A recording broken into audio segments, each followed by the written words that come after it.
Hey, it is March 1st and car show season is upon us, which means it's time to change the oil in my 57. So what I'm going to do is I'm going to go over the process of changing oil in a Tri-5 Chevy. That's either a 55, 56, or 57 Chevy with the V8 motor in the original motor mount position. Okay, I'll go over the differences of the original versus what the new style is. I'll also go over the differences of the oil filters that you may see, depending on whether you just bought this car or if you've modified it. All right, let's get started. Okay, so it's kind of hard to see, but I'm here at the water pump on the passenger side of the car. You see right down there, this right here, that is the front motor mount. Okay, there's another one right there. Okay, the first year of the Chevy V8 was 1955. That was their 265 V8 engine. Okay, before that, all they had were inline sixes. And the inline sixes also used a front motor mount. So the first 3 years of the V8, they used a front motor mount for this engine. Luckily, I have a second 57 Chevy here with the front end pulled off to go over. So these were the 6-cylinder front motor mounts. And then in 1955, on the same frame, they drilled a second hole for the V8s because obviously it was shorter than the inline 6. Okay? After 1957, they decided to no longer do front motor mounts on the engines. They did side motor mounts. So you can see right here on this block, that's where the side motor mount goes. Okay? And what happened when they moved the front motor mount from here, the front of the engine, to the side, it actually pulled that motor from here forward, which if you've ever had to work on a distributor on a Tri-5 Chevy, you know it's a pain in the butt because it's so close to that firewall right there. So in 1958, they moved that motor just a couple inches forward with that side motor mount, and it made the engine a lot more forward than where it is on the Tri-5s. There are companies that produce a side motor mount for the Tri-5 Chevys, 55, 56, 57. And it either bolts on or attaches right here. Okay? And then you can then have a side motor mount on a Tri-5 Chevy. So if you bought this and someone's already modified that, you may have side motor mounts and your engine's already pulled forward. However, on my sedan over there, it only has the front motor mount. So you may not even see this if you just purchased this car and it's already done. You may have the side motor mounts and you don't have to go really regard all this. This is all important because it's the placement of the motor, and especially when pulling the oil filter comes into play with all of this. So yeah, you may find a Tri-5 that has a side motor mount, or you may be in my situation where I just put it with the front motor mount. But I'll tell you what, with this second 57, I am going to put side motor mounts on this one when I eventually get to this one, when I'm done with my 1931 Model A. Okay, so as always, empty your drain pan.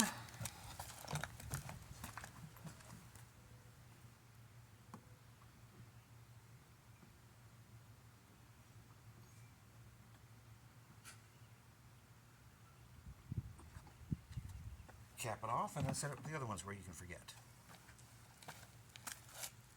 Okay, so now a little history and understanding of things when it comes to these motors, and yeah, I don't have to clean this engine bay. So in 1957, there were 3 engine options. There was a 265, which was the inline 6, your 265, and then the new motor size of 1957, the 283. In 55 and 56, there was only the 286 V8 or the 235 6-cylinder, but in 1957, they offered the third option, the 283. But now this block is not an original 1957 engine. Okay, this is actually from a 79 3/4 ton van. But this block is more or less no different than the 265 or 283. Okay, it's all about how it was bored out. Now, obviously, the intake's a little bit different. The valve cover is a little bit different. There's a couple differences here and there, but as far as the block is concerned, it's the same.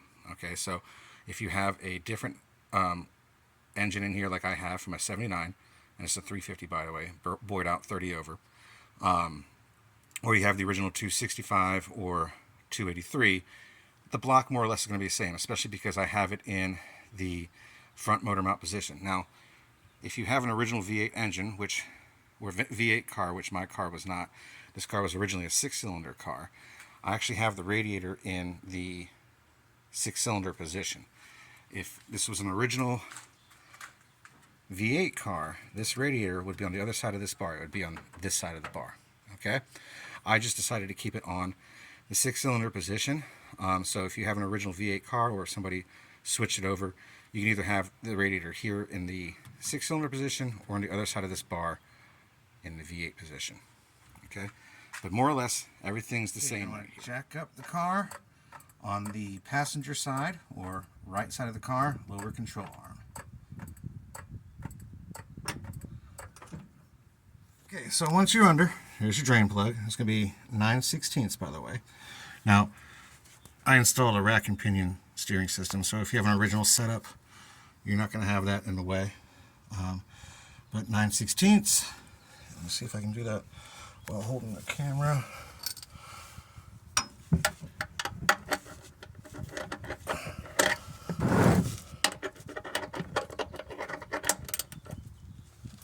There we go.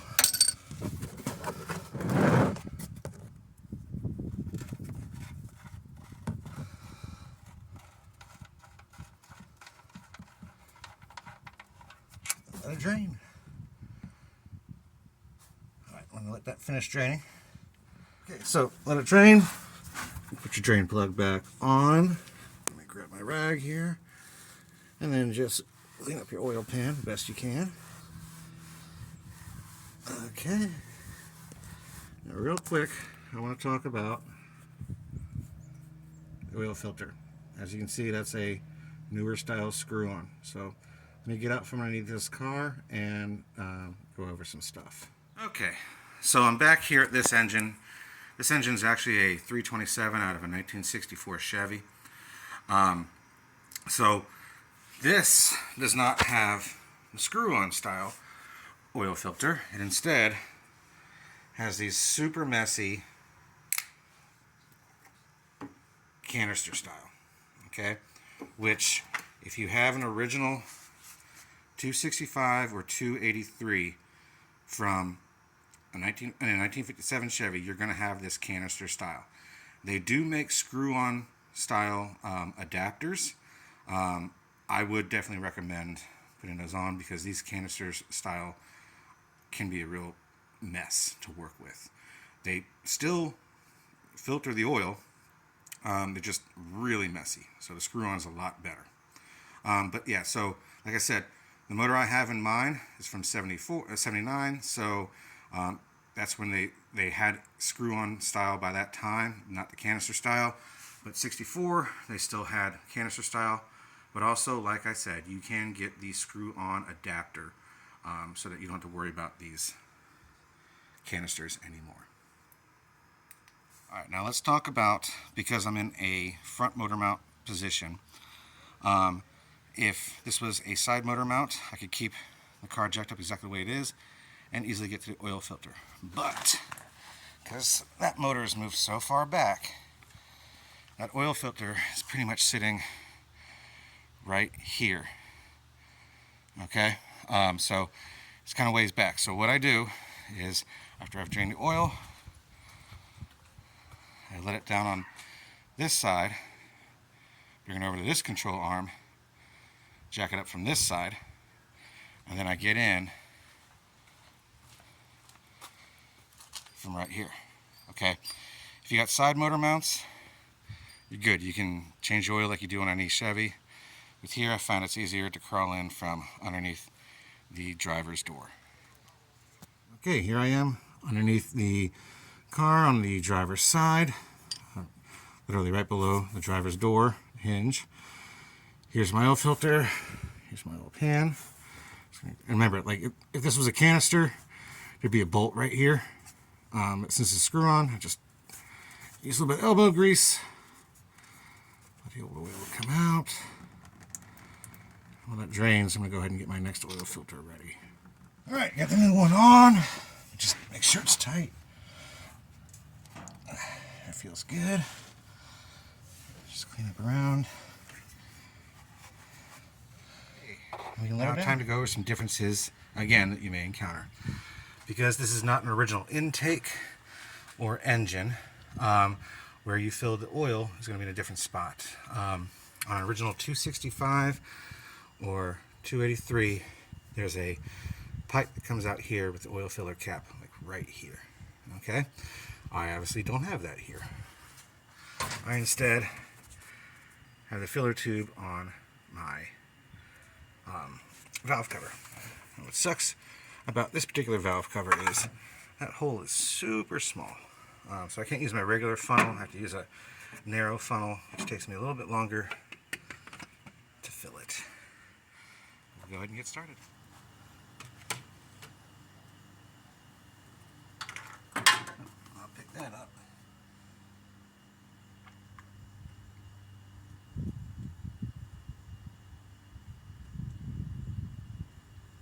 Because that more narrow tube, it takes longer for that oil to go through.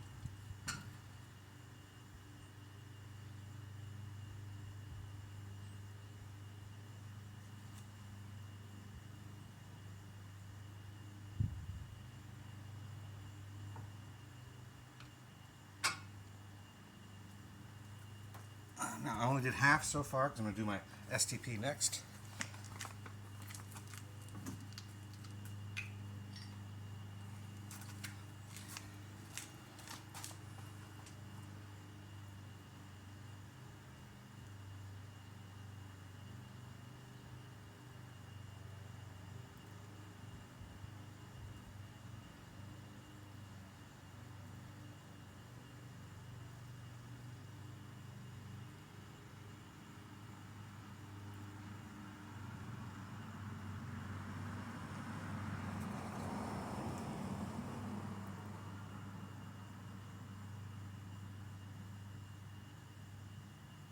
Because this STP is so thick, I let it sit in that funnel for a while. I take a little break until I know it's empty.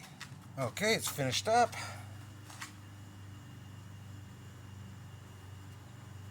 Done with that. Now we finish up the oil.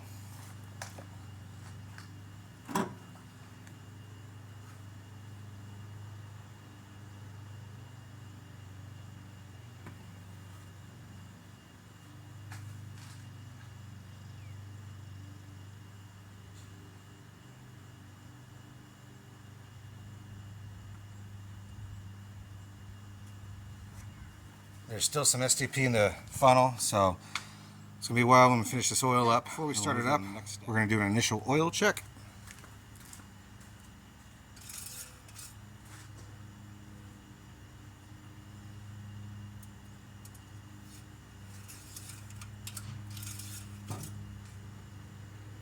And it's saying we're full.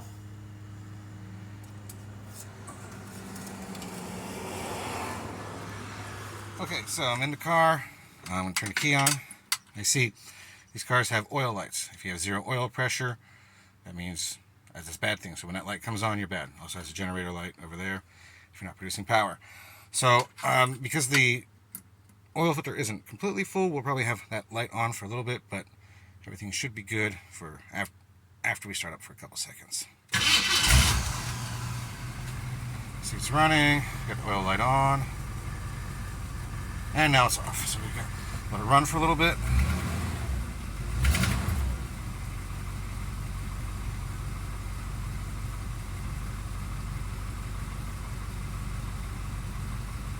Everything gets in there. I'm going to turn it off and check that oil dipstick again. Check one more time.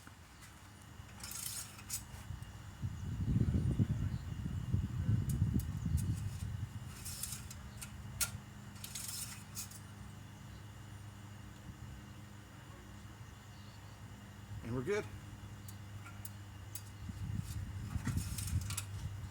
Now we'll get cleaned up, take it for a test spin. All right, I'm on the ride right now. So it's good to have her out. And anyways, thanks for watching. I'm gonna enjoy my little ride. See you next time.